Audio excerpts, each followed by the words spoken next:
नमस्ते साथीहरु। आज तपाईलाई मैले शेयर मार्केटको एनालाइसिस कसरी गर्ने भन्ने कुराहरुको जानकारी लिएर आएको छु।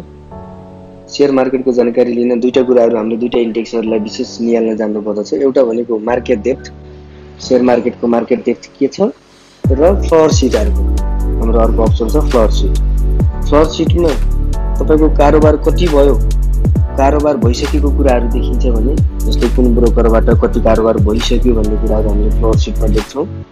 भने मार्केट डेप्थ भनेको आज कुन बैंकको अथवा कुन इन्स्टिट्युसनको, कुन संस्थाको, कुन अर्गनाइजेसनको शेयर कतिमा मान्छेहरुले अर्डर गरिरहेका छन्, कतिमा बिक्री गर्न अर्डर राखेका छन् अथवा कतिमा किन्छु भनेर अर्डर राखेका छन् भन्ने कुराहरु अर्डर लिस्टले हेर्न सकिन्छ। यो कुरा हामीले एकदमै जान्न पर्ने कुरा छ। किन भन्दाखेरि यो कुराहरु एनालाइसिस गरिएन भने हामीले हामीसँग भएको शेयर पनि बेचबिखन गर्न सक्दैनौं अथवा हामीले सेकेन्डरी मार्केटको नयाँ शेयरहरु किन्नलाई यो कुराहरु हामीले बुझ्न अति आवश्यक छ। तपाईलाई त्यही भएर म एकदमै क्लियर तरिकाले स्किप नगरिकन हेर्नु होला अन्तिमसम्म यो भिडियो। तपाईलाई म जानकारी दिन्छु। त्यसको लागि तपाईले यो मेरो पैसा भन्ने एप्स बाट पनि हेर्न सक्नुहुन्छ अथवा अर्को छ यो नेप्से भन्ने एप्स पनि हेर्न सक्नुहुन्छ अथवा मोबाइलको डाइरेक्ट गुगल क्रोममा गएर अथवा पीसीमा ल्यापटपमा पीसीमा गएर गुगल क्रोम ब्राउजरबाट पनि नेप्से नेपाल हानेर यो पनि हेर्न सक्नुहुन्छ। म तपाईलाई त्यसरी नै देखाउँछु। यो घरमा बसी तपाईले आफ्नै मोबाइलबाटै हेर्न सक्नुहुन्छ अनलाइन मार्केटको बारेमा के कस्तो भइरहेको छ भन्ने कुराहरु। त्यसको लागि म गुगल क्रोममा जान्छु। फर्स्टमा गुगल क्रोममा गए। गुगल क्रोममा गइसकेपछि त्यसपछि म गुगलमा गइसकेपछि म नेपाल स्टक एक्सचेन्ज भन्ने टाइप गर्छु। नेपाल स्टक एक्सचेन्ज भन्ने आयो, यसैमा क्लिक गरे। तपाईले पनि यही टाइप गर्नुस् अनि यही टाइप गरेपछि आउँछ तल नेपाल स्टक एक्सचेन्ज भन्ने आएको छ, यसमा क्लिक गर्नुस्। यसमा क्लिक गरौँ, नेपाल स्टक एक्सचेन्जमा क्लिक गरौँ। त्यसपछि नेपाल स्टक एक्सचेन्जको आधिकारिक वेबसाइट खुल्छ अनि त्यो वेबसाइटमा गएपछि तपाईले देख्नुहुन्छ Nepal stock exchange private LTD भनेर खुलिसकेको छ। अब त्यसमा अरु धेरै कुराहरु छ, यो म अरु भिडियोमा पनि बताइसकेको छु र अरु भिडियोहरुमा पनि बताउने छु। अब हामी यसमा आजको टपिक्समै जाउँ। हामी टपिक्सतिर जाँदाखेरि यो अप्सन हेरियो, यो रेखा लागेको अप्सनमा यहाँ क्लिक गर्नुस्। यहाँ क्लिक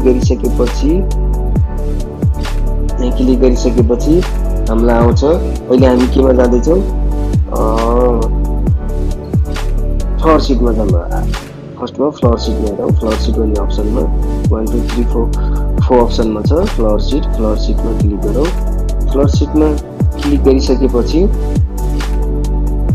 फ्लोर शीटमा हेरौँ हामीले कतिको कारोबार भएको छ आजको दिनमा।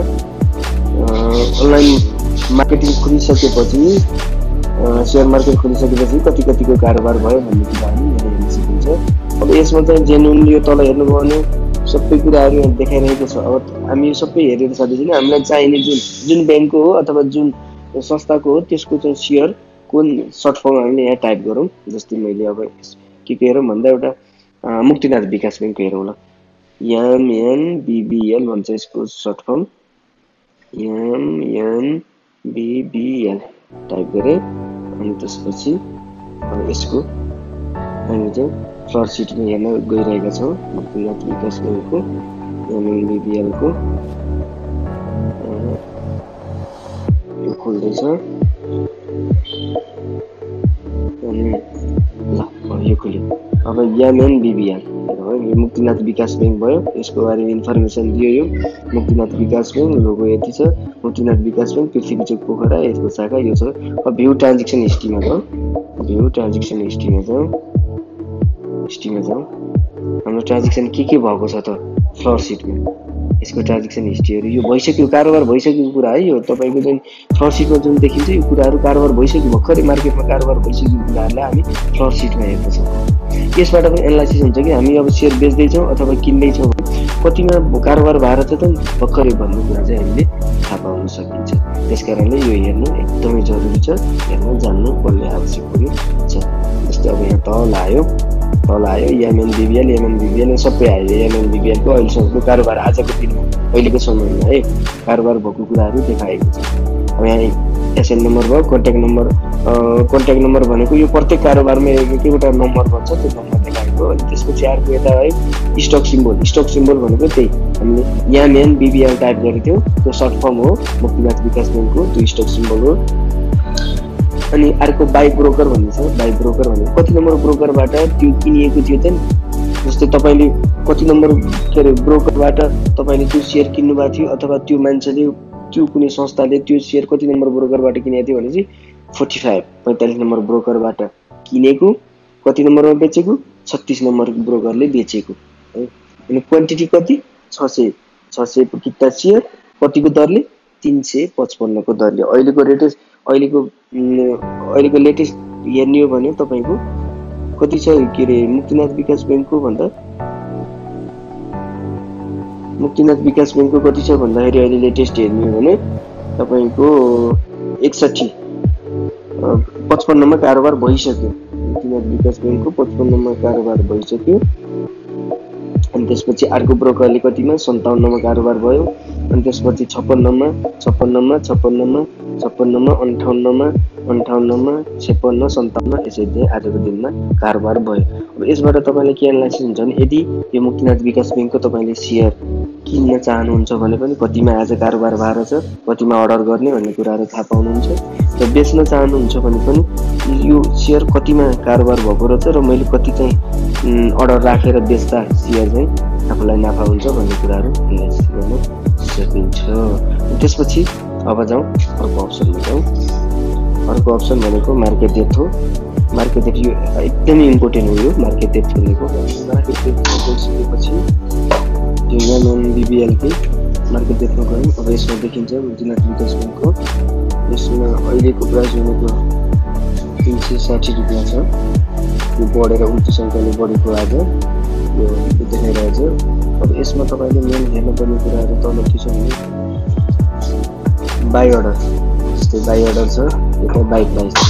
बाई अर्डर भनेको 1000 किता सेयर कतिमा अर्डर गरेछ, किन्न खोजिरहेको छ, मतलब 357 रुपियाँमा किन्न खोजिरहेको छ। अनि अर्को यतातिर हेरिन्छ सेल प्राइस भनेको हुन्छ, सेल प्राइस 359 रुपियाँमा 150 किता मान्छेले बेच्न खोजिरहेको छ, यो सेल अर्डर भन्ने।